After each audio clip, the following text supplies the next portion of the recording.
binabalak nating makarelasyon. Jojowain o totropahin. Sino nga ba ang taong siseryosohin makakasalan? At sino ba yung ituturing na kaibigan lang? Kadalasan, ang pamantayang ginagamit dito ay pawang panlabas na anyo lang. Basta, maganda at kaakit-akit, jowa agad. Pero yung iba, tropa-tropa lang. Maniniwala ba kayo, mga kapatid, kung sasabihin kong may katuruan ang salita ng Diyos tungkol sa pagpili ng taong pakakasalan? Aba, seryosong bagay ang paghahanap ng mapapangasawa. Kaya nga sabi ng unang pagbasa, mahirap makakita ng mabuting asawa. Higit sa mamahaling alahas ang kanyang halaga. So kung paano kinikilatis natin ng mabuti ang alahas bago ito bilhin, gayon din naman, dapat kinikilatis natin ng mabuti ang taong pakakasalan. Bakit? Kasi ang kasal ay isang panghabang buhay na relasyon. Kaya dapat lang na maging maingat at mabusisi sa pagpili ng mapapangasawa. Tatanungin ko yung mga kalalakihan, sino nga ba ang babaeng tipo niyong ihahatid sa altar? Sino ba ang babaeng ipapakilala mo sa iyong mga magulang?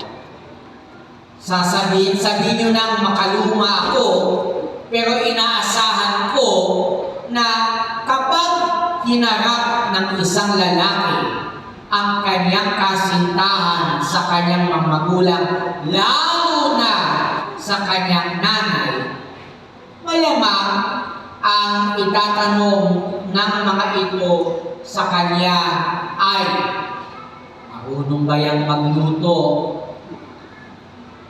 Marunong ba siya sa gawaing bahay? Alam niyo, huwag na kayong magtaka kung bakit importante ang HE na subject sa paaralan. Kasi ito'y paghahanda para sa buhay may asawa. Bakit? Kasi ang mabuting may bahay ay inaasahang maging marunong sa bahay at marunong sa buhay. Tingnan nyo ang first reading. Sabi niya, paglilingkuran ng mabuting may bahay ang kanyang asawa habang sila'y nabubuhay. Pawang kabutihan ang ginagawa at hindi kasamaan. Wala siyang tigil sa kanyang paggawa. Hindi na halos nagpapahinang humahagi ng kanyang lino at saka ng lana. Siya'y gumagawa ng sariling sinulid at humahabi ng sariling damit. Matulungin siya sa may hirap at bukas palad sa mga nangangailangan. You see, hindi sapat na pamantayan ng pagpili ang alindog at ganda.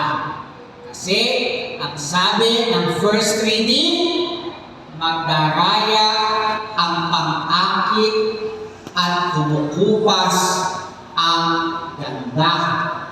Ngunit ang babaeng sa Panginoon ay pupurihin ng balana. Incidentally, alas 9 ngayong umaga, nagsisimula na ang Miss Universe. Ay mixed universe na pala.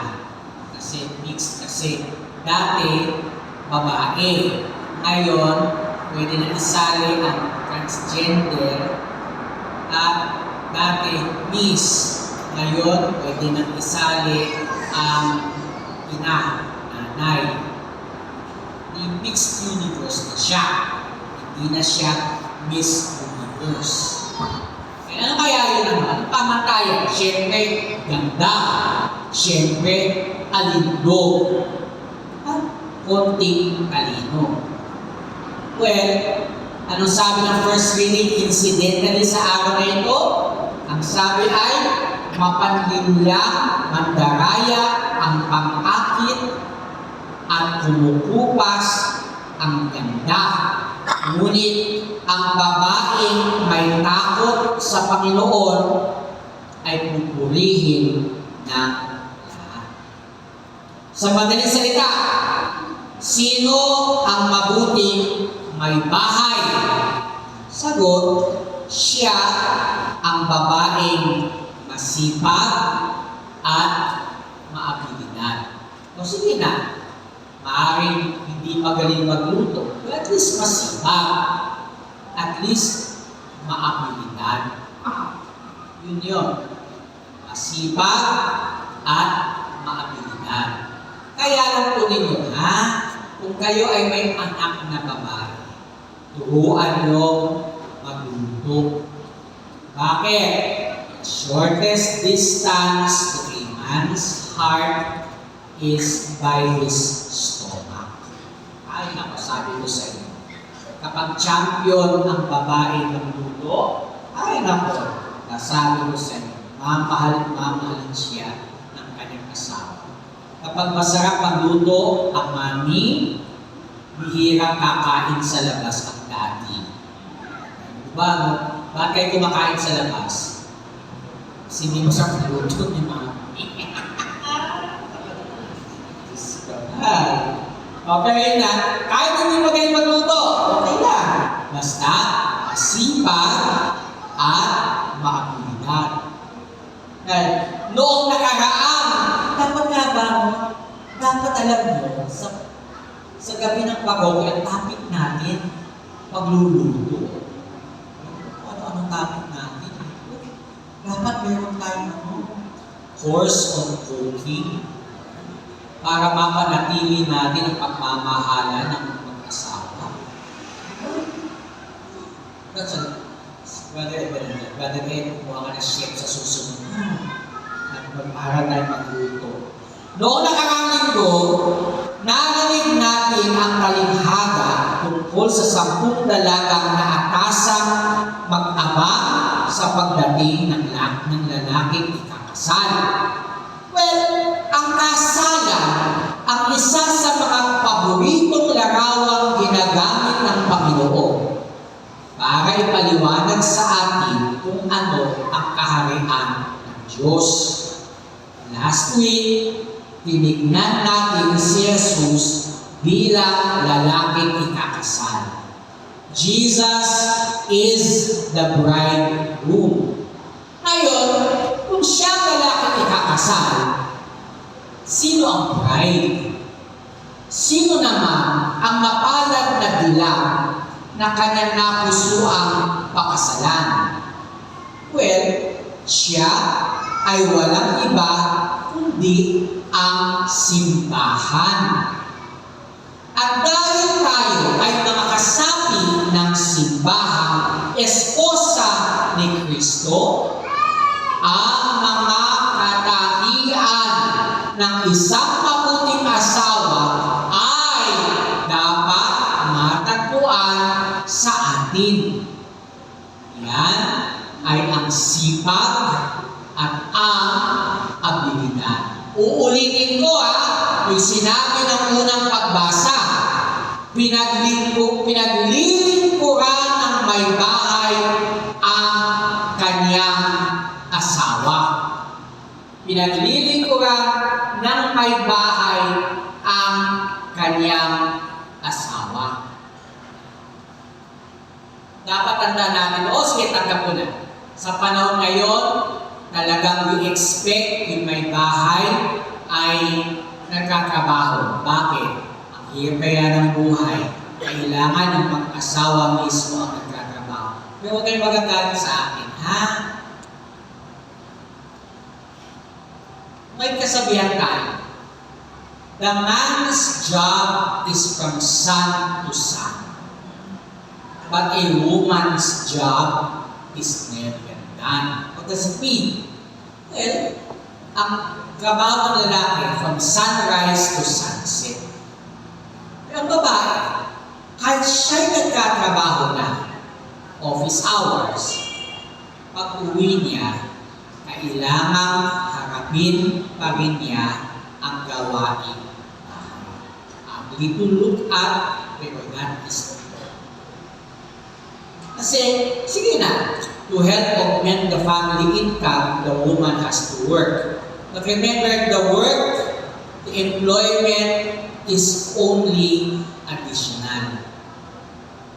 The main work of the woman is to be a homemaker.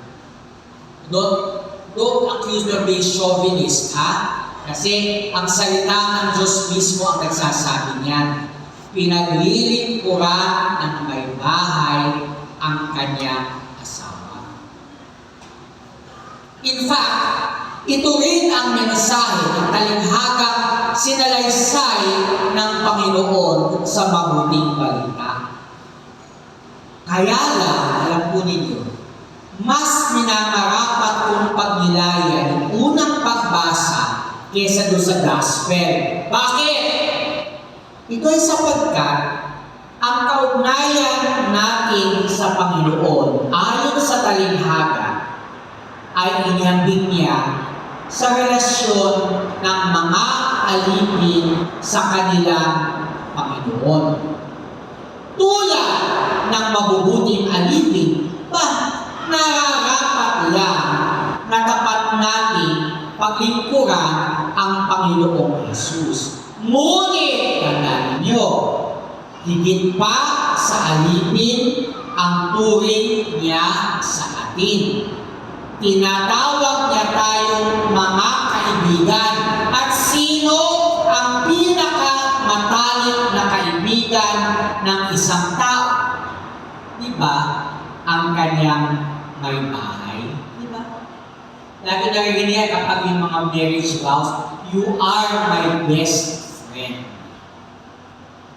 Kung paano si Eva ay nilikha ng Diyos mula sa tadyang ni Adan, ang simbahan ay sumilang mula sa sinugatang tagiliran ni Kristo nakapako sa krus. Ang simbahan ay ang may bahay ni Jesus. The church is the spouse of Christ. At para sa ating namatay si Jesus upang maiharap tayo sa Kanya bilang asawa walang bahid at walang dubis. Sa relasyon ng mag-asawa, mas nararapat ihambing ang ating kaugnayan sa Panginoon dahil sa matalik na pagmamahalang na mamagitan sa mag-asawa. Sa pagitan ng alipin at ng amo, ang namamagitan ay kontrata, kasunduan, upahan, bayaran. Pero sa pagitan ng mag-asawa, ang namamagitan ay matalik na pagmamahalan. Tingnan nyo. Tingnan nyo. Bakit tapat na naglilingkod ang alipin sa kanyang amo? Sagot, kasi umaasa siyang babayaran siya ng tama.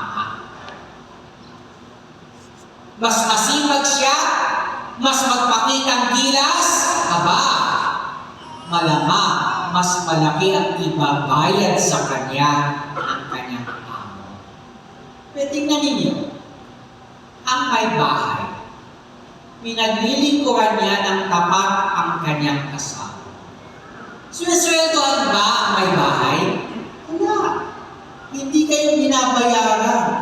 Pero bakit pinaglilingkuran ng may bahay ang kanyang asawa? Sagot, kasi mahal niya ang kanyang asawa. At yun yung malaking pagkakaiba. At yun ang dahil bakit mas gusto kong magpaliwanag mula sa perspektibo ng unang pagbasa kaysa sa perspektibo ng mabuting balita ngayon. Kasi nga, ang ugnayan ng mag-asawa ay sa pagitan ng mag-asawa, ang namamayani ay pag-ibig. At ang paglilingkod ng may bahay sa kanyang asawa ay dulot ng pag-ibig. Ang babae ay naglilingkod dahil siya'y nagmamahal. Hoy, huwag yung mamaliitin ng babae. Huwag yung mamaliitin ng gawaing bahay. Excuse me. Very powerful ang gumagawa sa bahay. Bakit? Ano ba? Pag ayaw niya sa'yo, pwede ka niyang lasunin. Kaya maging mabait ka sa asawa mo. Ang mga mamaya, lasunin ka niya. Get mo? Pangalawa, siya ang humahawak sa sweldo mo. Ikaw nagtatrabaho, pero lahat ay iniintrega kay Mrs. Kasi ang Mrs. ang ingat yaman ng pamilya. Kaya huwag niyong mamalitin si Mrs. Oy, very powerful yan. Very powerful si Mrs.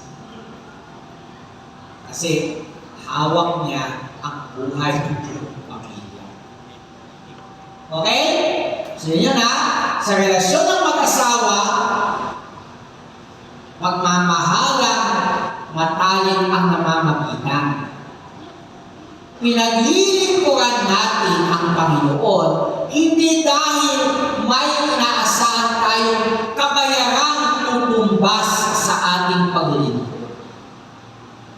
Pinaglilingkuran natin siya dahil iniibig natin siya. Iniibig natin ang Panginoon dahil bago pa man natin siya matutunang mahalin, ay minamahal na niya tayo. Una siyang umiibig sa atin, at ito'y isang pag-ibig hanggang kamatayan sa krus. Dahil dito'y iniibig natin siya at pinapakita natin ito sa pamagitan ng tapat na paglilingkod sa Kanya. Alam niyo, meron isang kantang gustong-gusto ng mga choir, pero ayaw na ayaw ko. Ano yun? May kanta sila napaka-sentimental. Ganda naman, pero ayaw ko talaga yung mensahe. Sabi niya, hindi mo kailangan magbago upang ikay ibigin ko. Tama naman. Kahit naman magpakasama-sama tayo, mamahalin pa rin tayo ng Panginoon. Kailan may problema sa kanta na yun? Hindi nga kailangan magbago para ibigin ko. Ang tanong, pag hindi ako nagbago, bakit ako pupunta ng impyerno? Hindi ko pala kailangan magbago para ibigin ng Panginoon. Pag hindi ko siya ibigin, hindi ako nagbago, bakit ako pupunta ng impyerno? Kasi, bagamat hindi nagbabago ang pag-ibig ng Diyos para sa atin, pero, hindi niya tayo ililigtas mula sa impyerno kung ayaw natin sa Kanya. Kasi ang langit ay para lang sa mga nagmamahal sa Panginoon. Kaya medyo may problema yung kanta na yun. Bagamat ito sa sabi niya, hindi mo kailangan magbago para ibigin mo. Pero ang problema, kapag yan ang dinidikdik natin sa ulo ng mga nagsisimba, baka akalain nila, ano pala eh? Kailangan magbago. Kailangan magsisi. Ba't kailangan maglingkod sa Panginoon?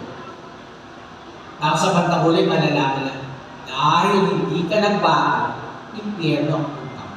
Bakit? Diba sabi ng kanta, hindi ko yung pinakanta nga namin. Delikado yung kanta na yan.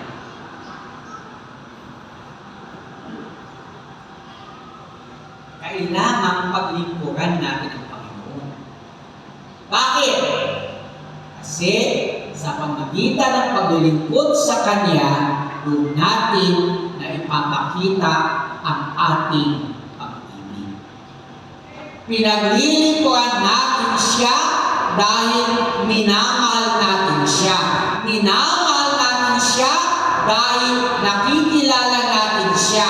Nakikilala natin ang Kanyang pag-ibig sa atin. At ninanais natin makapiling siya sa langit sa panghabang panahon. Pinabago ng pag-ibig ang pagtingin natin sa kamatayan. Hindi natin inaabangan ang pagdating ng Panginoon parang magnanakaw. Kasi sino bang nananabik sa pagdating ng magnanakaw? Pinananabikan natin ang araw ng kamatayan dahil ito'y araw ng pagsundo sa atin ng nagmamahal sa atin.